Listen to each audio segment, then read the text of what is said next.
Hello there. This is an open message to Katie Hopkins, the columnist from The Sun. I've just seen your article here in yesterday's Sun called Cancer Creeps Up on UK Stone. Let me introduce myself. My name is Bond, James Bond. I'm a doctor turned personal trainer and I specialise in the overweight. And I've got to say, your article is far from helpful and will actually cause more harm than good. I can see a lot of people will find it offensive, and really you should apologise for your comments. Right, I'm going to explain why your comments are somewhat heartless, and basically you need a big kick up the bum, basically. First things first, the causes of obesity are many, and they're about as numerous as there are people in the country. It is not as simple as eat less and exercise more. If it was, we wouldn't have an obesity problem. Obesity is a disease of poverty, okay? Generally speaking, the poorer you are, the more likely you are to be obese. And the reasons for that are simple. Good quality food that is nutritious is tends to be expensive. Junk food is cheap and mass produced. Also, there's a problem of education as well. Sadly, the lack of education in schools and among the general public on what's good for you and what's not good for you is, to be polite, lacking. Okay? Now, many of these people have mental health issues, depression, anxiety, stress.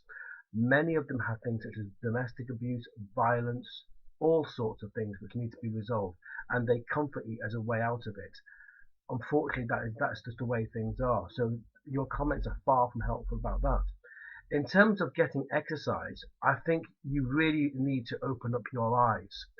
Traditional gyms for these people are an absolute death trap. Okay, a while ago, Eric Pickles MP came up with this proposal to basically force the obese to go to the gyms or lose their benefit.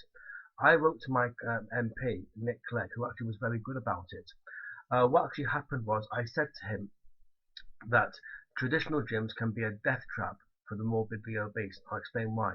A lot of them aren't accessible by public transport. Well, let's go back one step. You and I would take walking to the post box at the bottom of our road for granted. Imagine you had two 80-kilogram suitcases and you had to walk to the post box and back. You couldn't do it. That's what these people live with every day of the week. So let's go back to the gyms. Okay, first things first.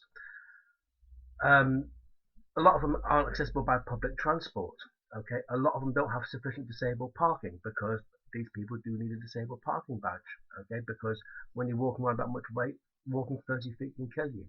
A lot of them don't have sufficient disabled access because a lot of them are turnstile access. Okay, what happens about the lift? Okay, a lot of gyms have 2 floors. Okay, what happens if you're too heavy for the lift? What actually happens if you can't get up or down the stairs? A lot of these people get embarrassed when they get changed. Okay, because who wants to see a big exposed body like that? Women prefer the gym classes, men prefer the gym floor. So what's going to happen? Is that woman who's overweight going to stand at the front of the class and be embarrassed, or stand in the back and miss out? You know, big issue there. As well as that, can she keep up? Guys prefer the gym floor. They might be too heavy for the gym equipment. On top of that, they may get stuck in the gym equipment. I have seen this happen. Most importantly, a fitness program for such a person needs to be devised by an appropriately trained fitness instructor, of which there are very few. When I used to work at Fitness First, one of my colleagues designed such a program, and it's a good thing I was asked to review it because it would have killed him. Okay, your comments are far from helpful, and you should apologize to the general public for your insensitivity. You've done more harm than good. Obesity is a disease of poverty, and as a personal trainer specializing in obesity, I warmly welcome the fact that Weight Watchers have now become available in the National Health Service. The group support that it would give is magnificent and will go a long way. Many of these people are socially isolated. They don't have any friends. They have minimal contact with their family. By getting them to meet other people like this will do wonders because it means they won't feel that they're not the only person. So that's really helpful. Surgery for these people is a nightmare. If they're below a certain weight, they don't qualify. What do they do? Do they wait for their health to deteriorate and make sure they do qualify? The problem here is they're an anaesthetic risk. Okay, these people cannot. Think about it. As a doctor myself, I know these things. Getting intravenous access for these people is very difficult. Okay, establishing an airway is difficult. Okay, a ventilator has to work overtime. Beds to support them are difficult to come by. They're very expensive. Sometimes you need two beds. In other words, you need two porters to move them.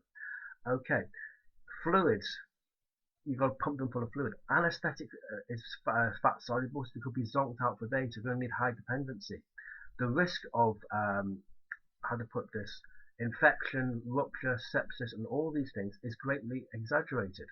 Well, not exaggerated, it's kind of multiplied. And every medical condition you can think of is worsened by obesity.